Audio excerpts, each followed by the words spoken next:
In the skies of the Pacific, World War II was not decided by numbers alone. It was decided by moments when one side adapted, and the other didn't even realize it had fallen behind.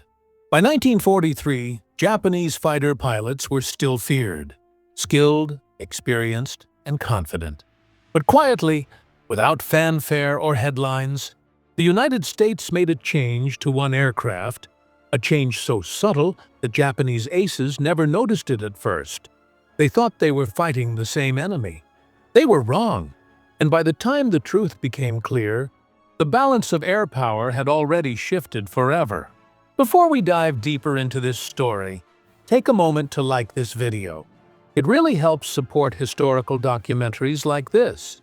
Subscribe to the channel for more untold World War II stories. And tell us in the comments, where are you watching from? Now, let's go back to the Pacific War and the aircraft that quietly changed everything. By the early years of World War II, air combat in the Pacific followed a clear pattern. Japanese naval aviation dominated the skies. Their pilots were highly trained, disciplined, and battle-tested. Aircraft like the Mitsubishi A6M0 were lightweight, agile, and deadly in close-range engagements. American pilots knew this well. Early encounters were costly. U.S. aircraft were often slower to turn, heavier and less forgiving. Pilots quickly learned that trying to outmaneuver Japanese fighters using traditional dogfighting tactics usually ended badly. But American engineers and commanders were watching closely.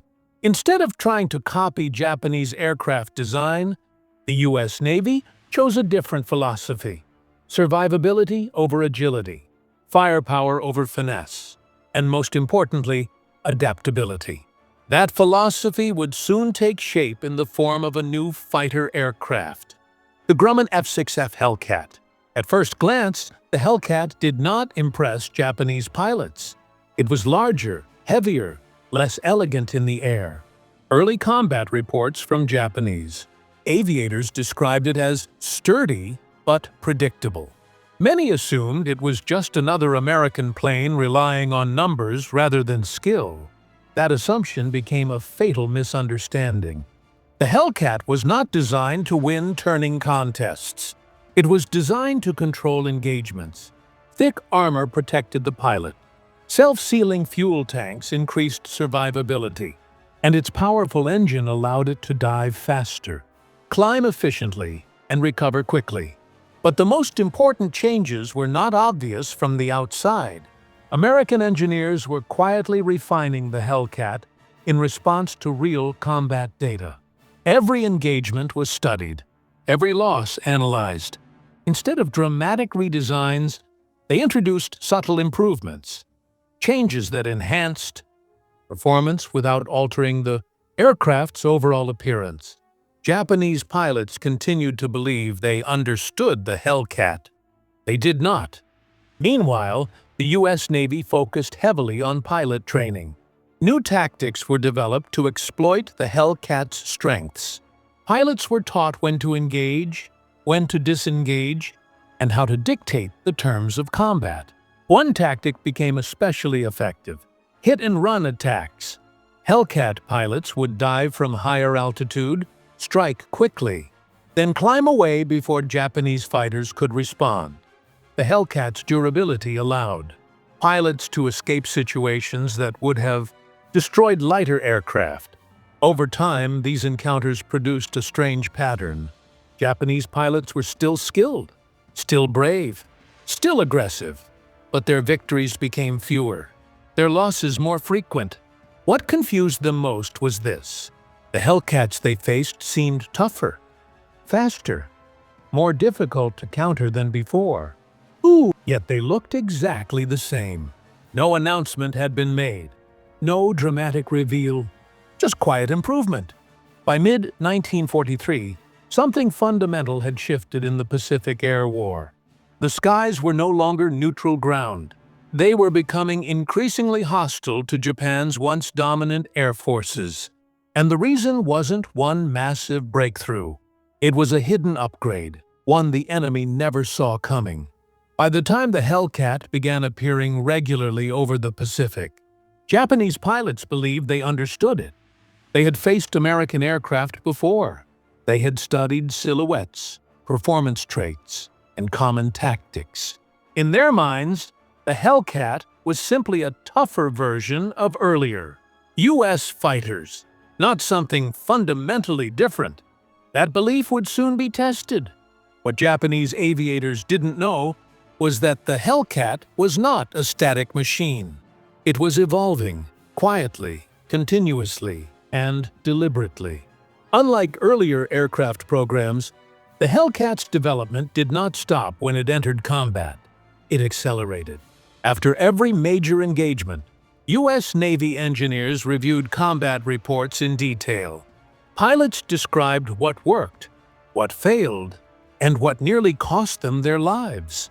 Instead of redesigning the aircraft from scratch, engineers made targeted refinements, small enough to avoid delays, but significant enough to change outcomes.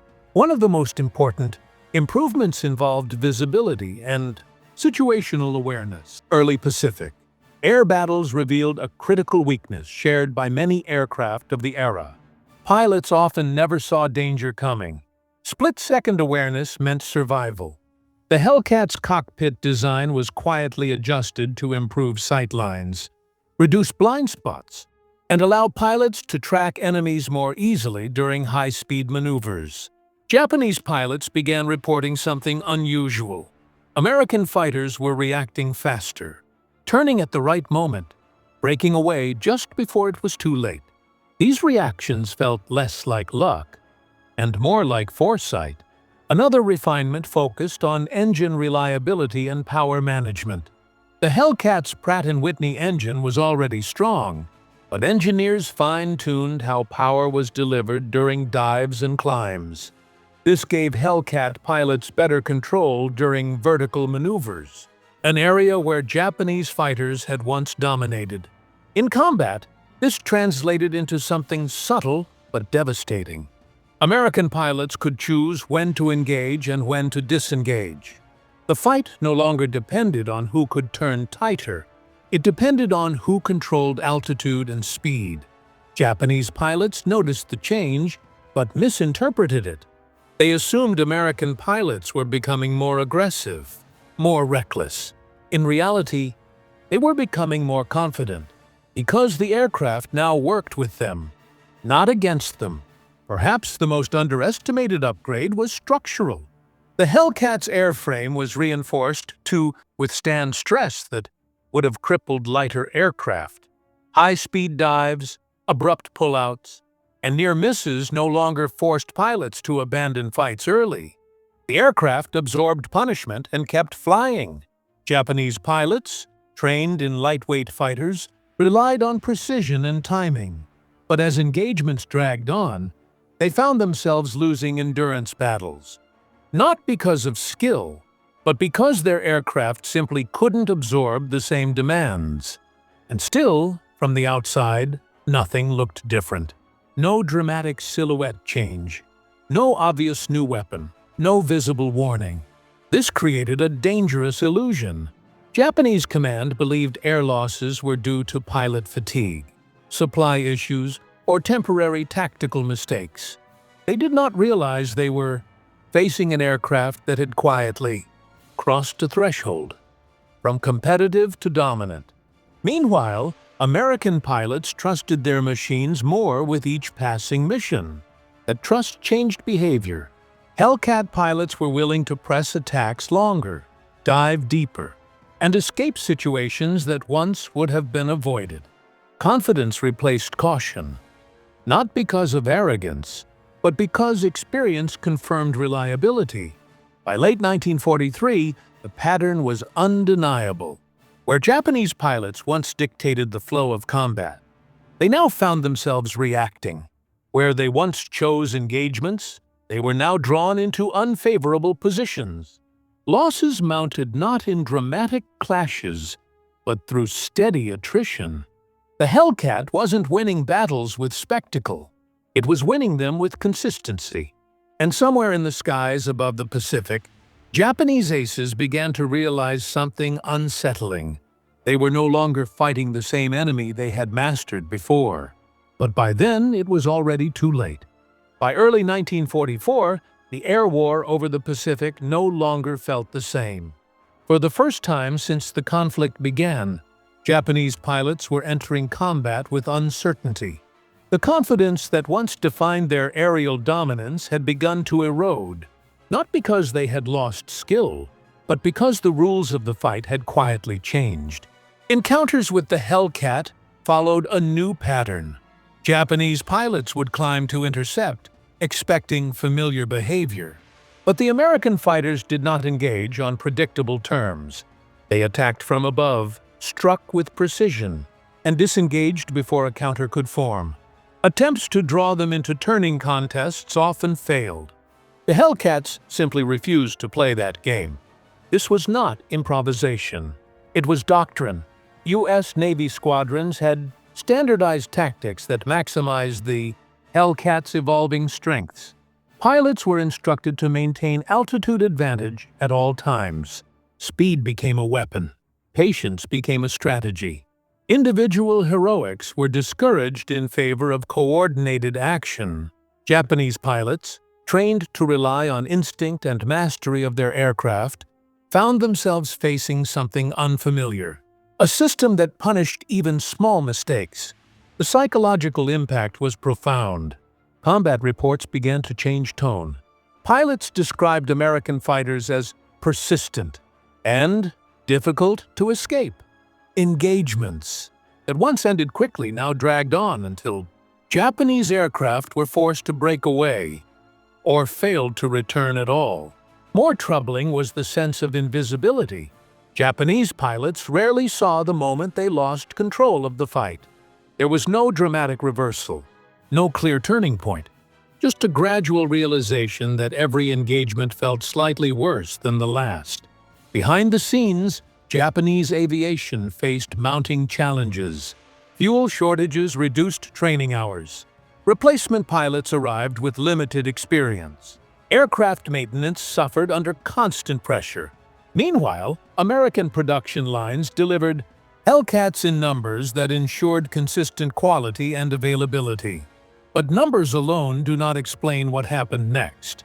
The Hellcat began achieving results that stunned observers on both sides.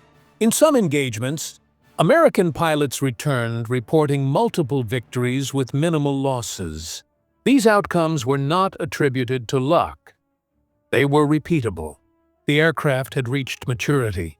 Its upgrades, once subtle, now revealed their cumulative effect.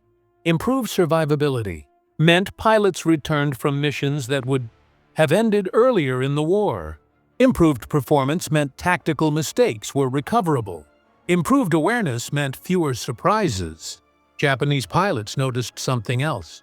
The Hellcat pilots were calm, not reckless, not aggressive in the traditional sense. Calm. They attacked decisively, disengaged deliberately, and never chased without advantage. This discipline eroded one of Japan's greatest strengths: psychological intimidation. The skies were no longer a test of nerve. They were a calculation.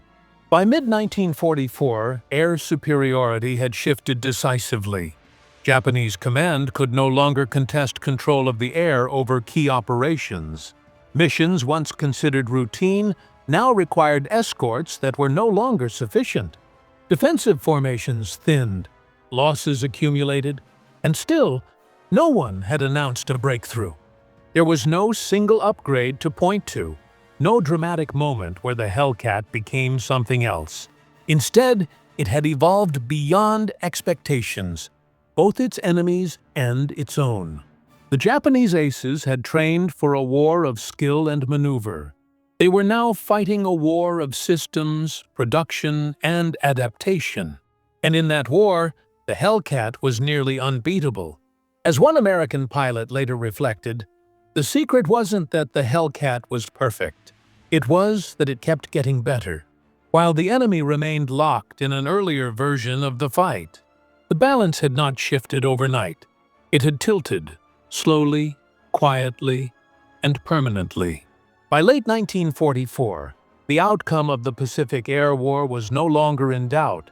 The skies, once fiercely contested, now reflected a new reality. American aircraft dominated key routes, protected naval forces, and operated with a level of confidence that would have seemed impossible just 2 years earlier. At the center of this transformation was the Hellcat. Not because it was flawless, not because it was revolutionary in a single dramatic way, but because it embodied something far more powerful: adaptability. The Hellcat's greatest strength was not speed, firepower, or durability alone. It was the system behind it. A cycle of combat, feedback, refinement, and redeployment that never stopped. While Japanese aircraft designs remained largely unchanged, the Hellcat quietly evolved with every engagement. This difference reshaped the war. Japanese pilots were among the most skilled aviators of their time. Many entered the conflict with thousands of flight hours and deep experience. But by 1944, those veterans were gone, replaced by younger pilots facing an enemy that no longer made mistakes easy to exploit. The Hellcat removed uncertainty from American decision-making. Pilots trusted their aircraft to absorb stress, respond predictably, and bring them home. That trust reduced hesitation. Reduced hesitation improved outcomes, and improved outcomes reinforced the cycle.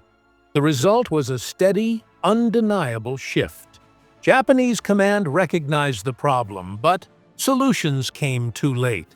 New aircraft were introduced, but without time, resources, or experienced pilots to use them effectively. Training pipelines could not match losses. Fuel constraints limited practice.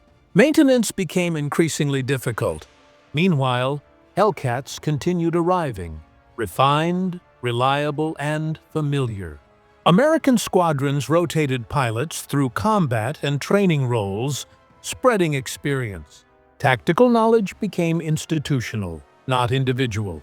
Lessons learned were preserved, taught, and applied. This was not just an aircraft advantage, it was an organizational one. By the end of the war, the Hellcat had achieved an extraordinary combat record. But numbers alone do not tell the full story. What mattered was the way it changed behavior. On both sides, Japanese pilots stopped seeking engagements. American pilots controlled them. The secret upgrade that Japanese pilots never saw coming was not a single modification hidden inside the aircraft. It was the realization that they were no longer fighting a machine. They were fighting a system designed to improve faster than they could adapt. The Hellcat didn't win the war by surprise. It won it by refusing to stay the same. When the Pacific conflict finally came to an end, the skies told a quiet story. A story of preparation over pride, of refinement over tradition, of adaptation over assumption. And in that story, the Hellcat stands not just as a fighter, but as a lesson. Wars are not always decided by who builds the best weapon first. They are decided by who learns the fastest.